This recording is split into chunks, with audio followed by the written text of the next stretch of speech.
Keeping up with Donald Trump, it's the new Mission Impossible. Hi, I'm Brian Lilley, political columnist for the Toronto Sun. What does Donald Trump want with the tariff situation? Why is he imposing tariffs? Does he want Canadian goods? Does he want Canadian oil, or doesn't he?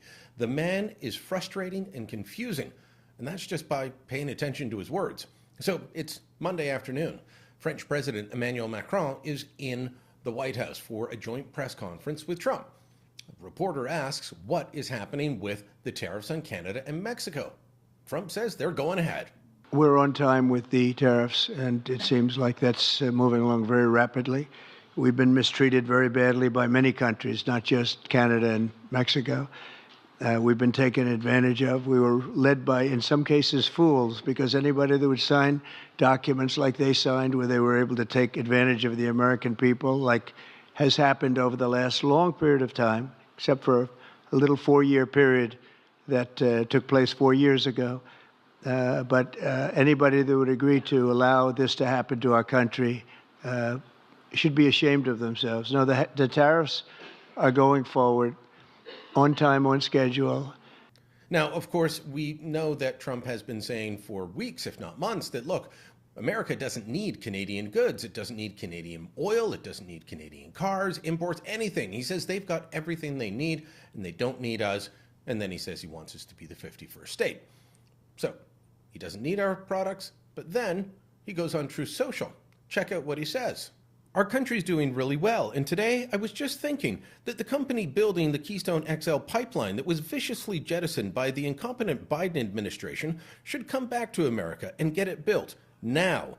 I know they were treated very badly by Sleepy Joe Biden, but the Trump administration is very different. Easy approvals, almost immediate start. If not them, perhaps another pipeline company. We want the Keystone XL pipeline built. Keystone XL is supposed to be a project about taking Canadian oil down to the U.S. Gulf Coast and refineries there. He's been saying he doesn't need our product. He's saying he's going to put 25% tariffs on it. Then he says, spend billions, build a pipeline to bring the oil down here. It is frustrating beyond belief trying to keep up with him, or his reasonings for wanting the tariffs imposed.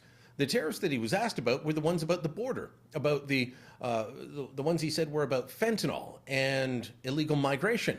Well, we've been cracking down on that. Alberta's got the sheriffs at the border. Manitoba has the conservation officers.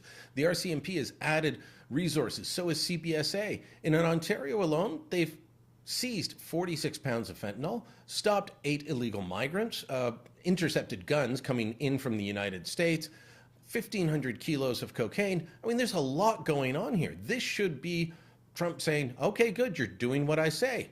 You're not going to get the tariffs. Instead, now he's saying, well, we're not fair to them. We're bad to them on trade. So the tariffs are coming in. It is infuriating to keep up. But let me say this.